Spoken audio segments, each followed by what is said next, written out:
What if everything you know about strength is wrong? Not just slightly off, but completely misaligned with how the human body was designed to endure, perform, and survive. There is a test that will expose everything wrong with modern strength training. It is simple, brutal, and it reveals a truth that most gym goers will never want to face. Picture this scenario. You take a lean, weathered Viking warrior, 180 pounds of functional muscle, hands like worn leather, skin darkened by endless days under northern skies. No supplements, no program, no rest days carved into a calendar. Now place him across from a 280-pound modern bodybuilder, veins bulging, muscles sculpted through years of precision training, every rep counted, every macro tracked, a walking testament to what modern science can build. They agree to a simple challenge: the arm wrestle. Only 8 seconds in, the bodybuilder's grip gives out, not from weakness in the traditional sense, but from something else entirely. Something we will come back to in a moment, because it gets worse. They move to the rowing machines. 45 minutes in, the bodybuilder quits, gasping, hands numb. But the Viking keeps going, hour after hour, looking almost bored. Now, pause. This is not a fantasy matchup. It is a thought experiment that exposes something uncomfortable. For all our size, our technology, our perfectly optimized programs and recovery protocols, we may have fundamentally misunderstood what strength actually is. The question is not whether you can lift heavy for a few seconds. It is whether your strength can survive when conditions turn against you. When you are tired, when you are cold, when there is no one watching and nothing to prove except whether you can keep going. And if you are honest with yourself, you already know the answer. So how did men with smaller muscles, no modern equipment, and no understanding of exercise science build a kind of strength that could outlast what we have engineered in climate-controlled gyms?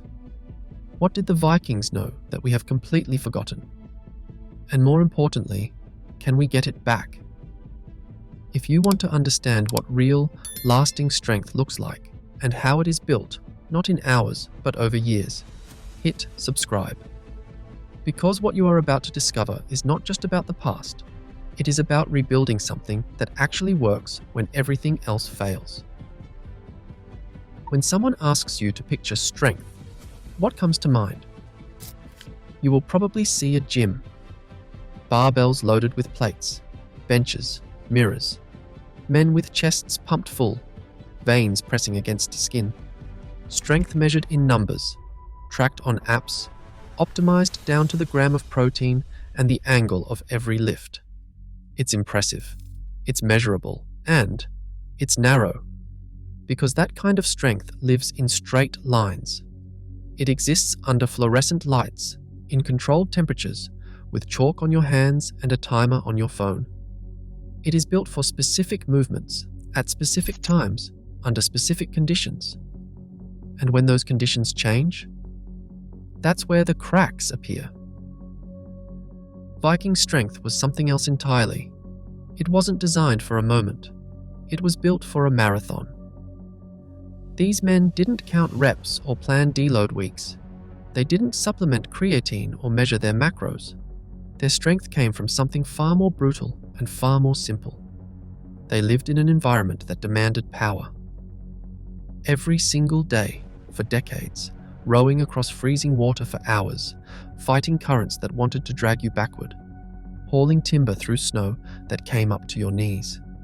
Wrestling not for sport with rules and referees, but as preparation for fighting men with blades who wanted you dead. Pulling fishing nets heavy with writhing weight, climbing, dragging, lifting, repairing tools by hand because there was no replacement coming. And they did this not for 6 weeks or 12, not until they hit their goal. They did it until they died. Their strength wasn't calculated in a spreadsheet. It was carved into their bones through repetition, through environment, through necessity. So maybe the real question isn't, how strong are you in the gym? Maybe it's, how long does your strength actually last Because here's what nobody wants to admit.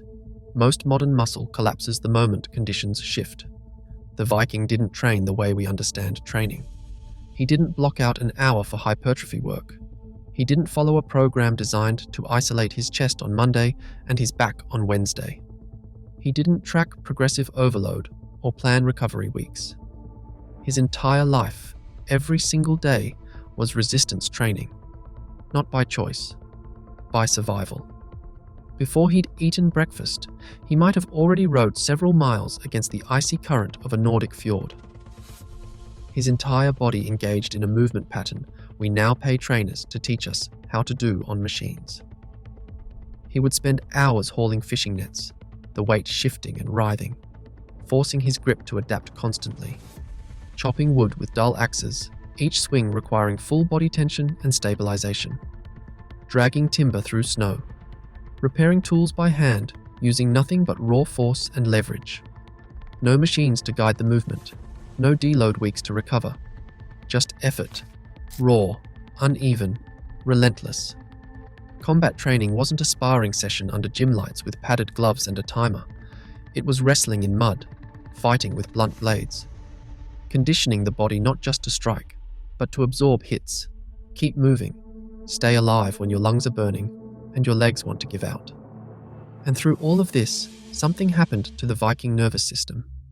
It adapted to daily unpredictability. It learned to output force while tired, while sore, while hungry, while under pressure. This wasn't strength that existed in peak moments when you are fresh and warmed up and caffeinated. This was strength that stayed with you even at your weakest. And it left evidence. Evidence we can still measure today. Centuries after the Vikings disappeared, their bodies kept telling stories. Archaeologists studying Viking skeletal remains found something that should make every modern lifter pause. These men weren't giants. Most stood around 5'8" to 5'10". They weighed between 170 and 190 pounds. But their bones? Their bones told a completely different story. Because these men had bone density and muscle attachment sites that rival those found in modern-day strongmen. The stress markers in Viking shoulders, forearms, and spines suggested years of continuous, high-load movement. Their bones had been shaped by daily, functional resistance. Their bodies had adapted to extreme physical demands over time, and that adaptation was so profound, it literally changed their skeletal structure. This wasn't the kind of strength that came from isolated sets under optimal conditions. It came from a lifestyle that forced them to move, lift, pull, and survive in harsh, unpredictable environments, again and again and again, until their bodies became sculpted by necessity itself. And that's what modern training so often misses. We measure strength by what's visible. Modern muscle is optimized for short bursts, a few seconds of maximal effort followed by minutes of rest. But Viking strength had to perform under fatigue, with no warning, no rest, and absolutely no room for failure. You couldn't tap out because your grip failed, not when your life or the survival of your entire tribe depended on whether you could keep going. Think about that for a second. The modern man might bench 315 pounds for 5 repetitions. But how long could he carry a heavy load through rough terrain? How long could he row against the current after a sleepless night in freezing cold? Strength that collapses under discomfort isn't really strength. It is performance. And when you measure strength that way, most modern muscle doesn't just fall short, it fails entirely. So what made Viking strength not just different, but durable? 3 pillars built Viking strength into something that could last: grip strength, work capacity, and functional load. Let us start with grip, because it is the foundation of everything real-world strength depends on. Their grip was exceptional. Modern studies of dock workers, fishermen, and manual laborers show that their grip strength often surpasses that of gym-trained lifters by 40 to 60%. Not because they trained grip specifically, because their hands were always doing something. Gripping ropes, pulling nets, wielding tools. Their grip did not just hold up in a test, it endures under constant, varied demand. Vikings spent decades rowing with thick wooden oars, swinging heavy blades, hauling nets, climbing ropes. Their hands never stopped working, and their nervous systems adapted to maintain that output even when exhausted. Their grip did not exist in isolation. It was the gateway to everything else. Next, work capacity. Vikings did not train in sets with rest periods. Their lives demanded constant, varied output. Their nervous systems were wired to produce force while tired, underfed, sleep-deprived. That created something modern programming cannot replicate, no matter how well it is designed. Resilience under fatigue. The ability to keep going when your body is screaming at you to stop. That is not something you can build in a 12-week program. It is forged over years. And finally, functional full body load. Everything was integrated. Movements engaged multiple joints and muscle chains simultaneously. Nothing was isolated. Nothing was controlled. When you row a boat against a current, you're not just using your back. You're using your legs, your core, your grip, your shoulders, all firing together to generate force through an unstable medium. When you swing an axe, you're not isolating your lats. You're rotating through your hips, bracing through your core, stabilizing through your feet. These movements built strength that transferred to everything. And together, these three pillars created a version of strength that wasn't built for the camera. It was built for the storm. So how is this different from today? Ask yourself these questions. Can your strength survive discomfort? Could you keep going when your body says stop? When you're cold, tired, hungry, and there's no audience to impress? Because if your strength only exists in a controlled environment, if it only shows up when conditions are perfect, is it really strength, or is it just performance? Temporarily available, easily lost. We didn't just lose the Viking lifestyle. We lost the default settings that made their strength possible. But here's the truth that should give you hope. You don't need a longship or a war axe to reclaim what they built. You just need a different mindset. Instead of split routines that isolate muscle groups, focus on full body patterns. Swap some of your machines and cables for sandbags, sleds, weighted carries, rope pulls, and uneven loads.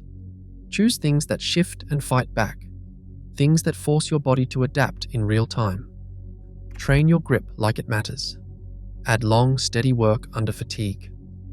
Ruck with weight on your back. Row for time, not distance. Chop wood, drag sleds, carry heavy, awkward objects. Stop thinking in sets and reps. Start thinking in output over time. Move with purpose, not just to check a box on an app. Get outside, breathe cold air. Challenge your body in real-world settings, not just fluorescent ones. And then there's recovery. Vikings didn't have sleep trackers or smartwatches, but they did have something we've lost.